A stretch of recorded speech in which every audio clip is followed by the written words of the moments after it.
மாம்பழ ஜாம். அதுக்கு என்னென்ன தேவைன்னு பார்த்தோன்னா, எப்படி பண்ணுறதுன்னு பார்க்கலாம்.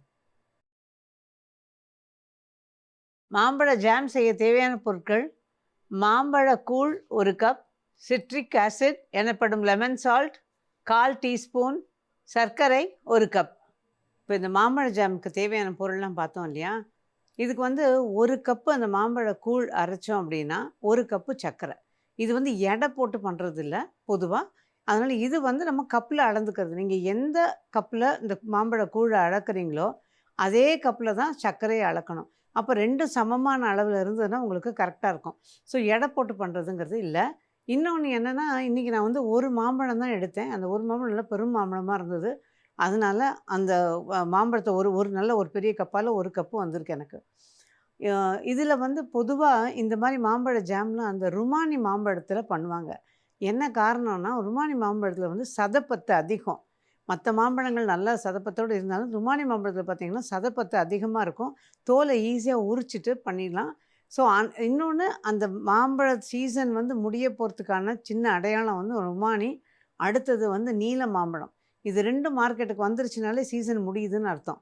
ஸோ இந்த ருமானி மாம்பழத்தில் தான் பெரும்பாலும் இந்த ஜாமு, ஜூஸ் இதெல்லாம் பண்ணுவாங்க. ஸோ இப்போ பார்க்குற இந்த இதுக்கு வந்து நான் இன்றைக்கி பங்கனப்பள்ளி இருந்ததுனால அதை எடுத்திருக்கேன். ஸோ நீங்க பண்ணணும் அப்படின்னு நினச்சிங்கன்னா, அதுலேயும் பண்ணலாங்கிறதுக்கு தான் சொல்கிறேன். அதே மாரி இன்றைக்கி நான் வந்து லெமன் சால்ட்டு பரவலா எல்லா கடைகள்லையும் இப்போ சாதாரண மளிகை கடைக்குள்ள கூட கிடைக்குது. இதுக்கு லெமன் சால்ட் வந்து 1 கப்பு சர்க்கரை எடுத்துக்கிட்டோன்னா, அதாவது 200 கிராம் சர்க்கரைக்கு ஒரு 1/4 ஸ்பூன் அளவுக்கு அந்த சிட்ரிக் ஆசிட்ன்னு சொல்ற லெமன் சால்ட்ட சேர்த்துக்கிறோம். அது எதனால சேர்க்குறோம் அப்படின்னா, நெறைய பேர் என்ன கேட்குற விஷயம் அது ப்ரிசர்வேட்டிவான்னு. ப்ரிசர்வேட்டிவ் கிடையாதுங்க. சர்க்கரை வந்து உறையும் தன்மைன்னு சொல்லுவாங்கல்ல, அதாவது நல்லா கரைஞ்சதுக்கு அப்புறமா, திரும்ப வந்து அது கிறிஸ்டலைஸ் ஆகக்கூடாது. அதாவது திரும்ப அது வந்து கட்டி கட்டி ஆகக்கூடாதுங்கிறதுக்கு, அத தடுக்கிறதுக்காகத்தான் இந்த லெமன் சால்ட்ட சேர்க்குறோம். இந்த லெமன் சால்ட்டு நீங்க இருக்க ஊர்கள்ல கிடைக்கல அப்படின்னா, எலுமிச்சம்பழச்சாறு கொஞ்சமா விட்டுக்கங்க. ஒரு 1 டீஸ்பூன் அளவு விட்டீங்கன்னா சரியா இருக்கும். ஆனா இதில வந்து பெரிய வேலை அப்படின்னு பார்த்தீங்கன்னா, ஒண்ணும் கிடையாது. மாம்பழத்த அரைக்கிறது ஒண்ணு தான் வேலை. இப்ப நான் வந்து இந்த அரைச்ச மாம்பழத்த அதில சேர்த்துக்கலாம். முதல்ல சர்க்கரைய சேர்த்துடுறேன்.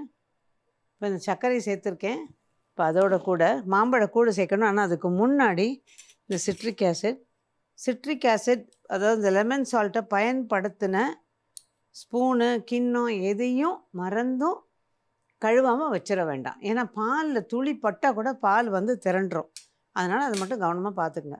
இப்ப மாம்பழ கூழ் சேர்த்துடலாம்.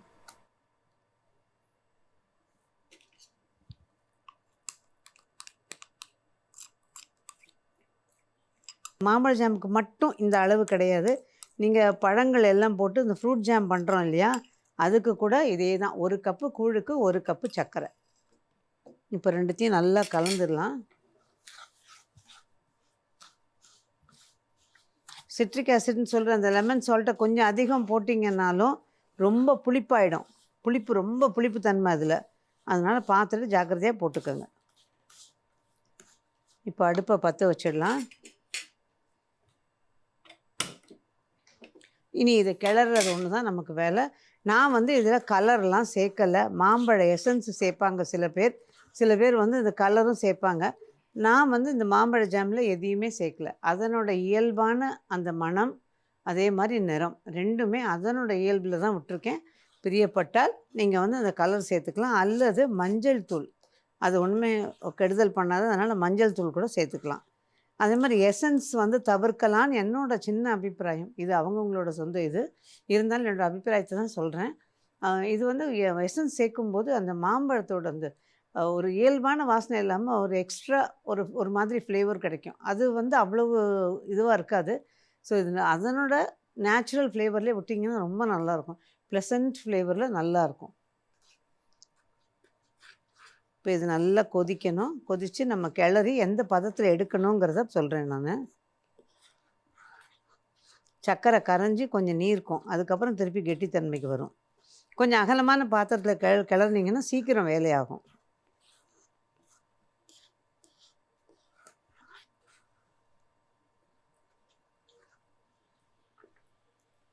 தீயை கொஞ்சம் நிதானம் வச்சுக்கோங்க. ஏன்னா சுற்றி தான் நெருப்பு பரவலாக எரியுது. அதனால் தீயை கொஞ்சம் குறைக்கும்போது நடுவுலையும் சேர்ந்து கொதிக்க ஆரம்பிக்கும். இப்போ இது நல்லா கிளறணும். இப்போ கொஞ்ச நேரம் கொதிக்க ஆரம்பிச்சிருக்கு இல்லையா? இப்போது இதை வந்து இந்த பதம் பார்க்குறதுக்கு இது எப்படிங்கிறதுக்காக ஆக்சுவலாக பழக்கப்பட்டவங்களா இருந்தால் இந்த அப்படி எடுத்து ஊற்றும்போது மடிப்பு மடிப்பாக விழுகும். அது சில பேருக்கு பழக்கப்பட்டவங்களுக்கு தெரியும். பட் ரொம்ப ஈஸியாக ஒன்று பண்ணணும் அப்படின்னா தீயை நீங்கள் பதம் பார்க்கும்போது தீயை குறைச்சிடுங்க. இப்போ ஒரு சொட்டு எடுத்து கொஞ்சம் போல் ஒரு டீஸ்பூனில் எடுத்து ஒரு பிளேட்டில் விடணும். இப்போ லேசாக நகடுது பாருங்கள், அந்த முத்து வந்து அப்படியே நிற்கலை, அது அப்படியே பரவுது. அந்த பரவுறது இல்லாமல் அந்த முத்து மாதிரி அப்படியே ஊற்றுன வேகத்தில் நிற்கிதுன்னா பதம் கரெக்டாக இருக்குன்னு அர்த்தம். ஸோ இன்னும் கொஞ்சம் நேரம் கிளறணும். ஒரு ஒரு 2-3 நிமிஷம் கிளறினா போதும். அது வந்து பரவாமல் அப்படியே நின்றுச்சுன்னா சரியாக இருக்கும். அந்த பதம் பார்க்கும்போது மட்டும் தீயை குறைச்சிடுங்க, ஏன்னா அடி பிடிச்சிடும். 2வது அடுத்த லெவலுக்கும் அந்த பதம் போயிடும். அதனால் தீயை குறைச்சி வச்சிடணும், சரியாக இருக்கும்.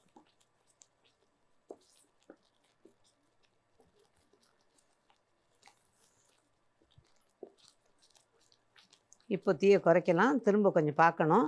அதனால் தீயை குறைச்சிருக்கேன். இப்போ இதை எடுத்து பார்த்தீங்கன்னா தெரியும், இந்த இப்படி மடிப்பாக விழுகணும். அப்படியே மொத்தமாக தொறுன்னு ஊற்றாமல் மடிப்பாக விழுகணும். இப்படி ஊற்றுச்சுன்னா அந்த பதம் ஓரளவுக்கு கரெக்டாக வந்துக்கிட்டு இருக்கு.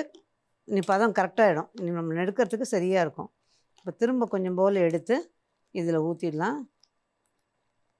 அப்படியே நிற்கிது பாருங்கள், ஊற்றின உடனே அப்படியே நிற்கிது. இதுதான் பதம். இப்போ இந்த பதத்தை தீயை இப்போ குறைச்சிருந்தோம் இல்லையா? இப்போ தீயை தூண்டிட்டு ஒரே ஒரு 10-20 செகண்ட் கிளறிட்டு ஆஃப் பண்ணிவிடுவேன், சரியாக இருக்கும். ரொம்ப இந்த ஆஃப் பண்ணிட்டேன்.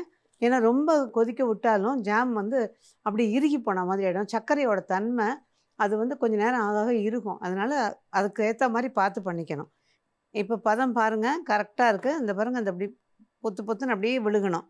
துருன்னு ஊற்றக்கூடாது. இந்த மாதிரி இருக்கிறது சரியாக இருக்கும். அதே மாதிரி நம்ம ஊற்றுனது முதல்ல கொஞ்சம் பரவி இருந்தது. இப்போ இது பாருங்கள், கரெக்டாக முத்து மாதிரி நிற்கிது. அதாவது முத்து போல் நிற்கணும்பாங்க. அதை ஊற்றின வேகத்தில் அது அப்படியே நிற்கணும். பதம் கரெக்டாக இருக்கும் அந்த நேரத்தில். அதே மாதிரி இப்போ வந்து நான் ஒரு சின்ன இது மட்டும் அது எப்படிங்கிறது சொல்லிடுறேன். நம்ம வந்து ஜாம் பண்ண உடனே இதை ஆற விட்டுட்டு ஒரு பாட்டிலில் கொட்டினீங்க அப்படின்னா நீங்கள் அள்ளி போடணும். அது அப்படியே ஒரு மாதிரி கதை நிற்கும். ஒரு ஒன்று உள்ள இந்த பக்கம் விழுந்து ஒன்று அந்த பக்கம் விழுந்து அந்த மாதிரி. கடைகளில் வாங்குகிற ஜாமில் எப்படி செட் ஆகி நல்லா இருக்குது, அந்த மாதிரி ஒரு பதத்துக்கு பண்ணணும் அப்படின்னா கண்ணாடி பாட்டிலாக இருந்துச்சுன்னா, நீங்கள் கண்ணாடி பாட்டிலில் தான் ஊற்ற போகிறீங்க அப்படின்னா கண்ணாடி பாட்டில் நல்லது. கண்ணாடி பாட்டிலில் ஊற்ற போகிறீங்கன்னா ஒரு மரப்பலகை மேலே அதை வச்சுக்கணும். வச்சுக்கிட்டு அதுக்கப்புறமா இப்போ நம்ம எடுத்து ஊற்றுற மாதிரி ஊற்றிடலாம். இப்போ இதில் ஊற்றிட்டு இது வந்து நான் வந்து கண்ணாடி பாட்டிலுக்கு பதிலாக ஒரு கப்பில் சும்மா காமிக்கிறேன். இப்போது இது நீங்கள் வந்து ஒரு கண்ணாடி பாட்டிலாக இருந்தால் இந்த மாதிரி ஒரு பலகை மேலே வச்சுக்கோங்க. வச்சுக்கிட்டு இப்படி ஊற்றும்போது நல்லா ஆறுனதுக்கப்புறம் தான் அந்த பலகையை விட்டு அந்த கிண்ணத்தை எடுக்கணும். அதுக்கு முன்னாடி எடுத்திங்கன்னா அந்த சூடு தாங்காமல் பாட்டிலோட அடிபாகம் தனியாக கழண்டு வந்துடும். அதே மாதிரி மரப்பலகை இல்லாமல் நீங்கள் ஒரு டேபிள் மேலேயோ இல்லை அதாவது இந்த சாதாரண ஒரு கிச்சன் மேடை மேலே இந்த மாதிரிலாம் வச்சுட்டு ஊற்றுனீங்கன்னாலும் அடிபாகம் கழண்டு தனியாக வந்துடும். அது இந்த சூடு தாங்காது. மரப்பலகையில் வச்சிங்க அப்படின்னா அது நல்லா செட் ஆகி நல்லா ஆனதுக்கப்புறம் நீங்கள் எடுத்திங்கன்னா ஒன்றுமே பண்ணாது. அதே மாதிரி நல்லா ஆறுனதுக்கப்புறம் எடுத்திங்கன்னா கடையில் வாங்கின மாதிரி அழகாக செட் ஆகி நல்லாயிருக்கும். தேவையான போது அழகாக ஸ்கூப் பண்ணி எடுத்துக்கலாம். ஸோ இது அப்படியே இருக்குது. இனி அடுத்து நம்ம வந்து வேறு எந்த பாத்திரத்தில் ஊற்றுறதா இருந்தாலும் ஒரு ஸ்டெயின்லெஸ் ஸ்டீல் ஜாரில் ஊற்றுறீங்கன்னா அது சாதாரணமாக நீங்கள் ஊற்றிக்கலாம். அந்த மாதிரி ஊற்றி எடுத்து வச்சுக்கலாம். ஸோ இதுதான், இது வந்து எந்த ஜாமுக்கும் பொருந்தும். ஸோ இப்போ ரெடி ஆயாச்சு.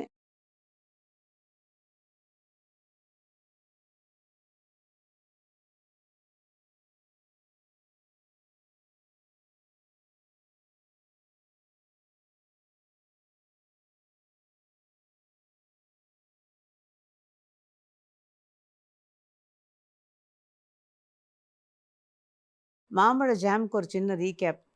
ஒரு பேனில் சர்க்கரை, அந்த சிட்ரிக் ஆசிட், மாம்பழக்கூழ் எல்லாத்தையும் சேர்த்து முதல்ல ஹை ஃப்ளேமில் வச்சு கிளறணும். அப்புறம் தீயை நல்லா குறைச்சி வச்சுட்டு நல்லா கிளறிட்டே இருந்து எடுத்து விட்டோன்னா முத்து மாதிரி நிற்கிற பதம் இது வந்ததுக்கப்புறமா அடுப்பை ஆஃப் பண்ணிவிட்டு ஆற வச்சு எடுத்து வச்சிட்டோம் அப்படின்னா மாம்பழ ஜாம் தயார். மாம்பழ ஜாம் ரெடி ஆயிடுச்சு. இதில் நான் ப்ரிசர்வேட்டிவ் சேர்க்கலை, அதனால் வெளியில் வைக்க முடியாது. நீங்கள் ஃப்ரிட்ஜில் தான் வைக்கணும். ஃப்ரிட்ஜில் வச்சிங்கன்னா குறைஞ்சது 6 மாதம் வரைக்கும் ஒன்றுமே ஆகலைங்க. இதில் ஒரே ஒரு விஷயம், நம்ம ஈர ஸ்பூனை போட்டு எடுக்கிறது, அப்புறம் வெளியில் வச்சுட்டு 2 மணி நேரம் கழிச்சு உள்ளே வைக்கிறது, இது எதுவும் பண்ணக்கூடாது. உள்ளேருந்து எடுக்கும்போதே ஒரு கப்பில் எடுத்துக்கிட்டு நமக்கு தேவையானதை எடுத்துக்கிட்டு ஒரு ஈரம் இல்லாத ஸ்பூனில் எடுத்துக்கிட்டு பயன்படுத்தினோன்னா 6 மாதம் வரைக்கும் நல்லாவே வரும். அதே மாதிரி இது கெட்டு போகிறது கிடையாது. நான் ப்ரிசர்வேட்டிவ் சேர்க்கல. ஸோ நீங்களும் ட்ரை பண்ணி பாருங்கள். இன்றைக்கி பார்த்தா இந்த சேமியா மாம்பழ பாயசமும் மாம்பழ ஜாமும் எனக்கு தெரிஞ்ச வகையில் நான் செஞ்சு காமிச்சிருக்கேன். நீங்களும் அதை ட்ரை பண்ணிட்டு எப்படி இருந்ததுன்னு உங்களோட கமெண்ட்ஸில் சொல்லுங்கள். மீண்டும் சந்திப்போம். நன்றி, வணக்கம்.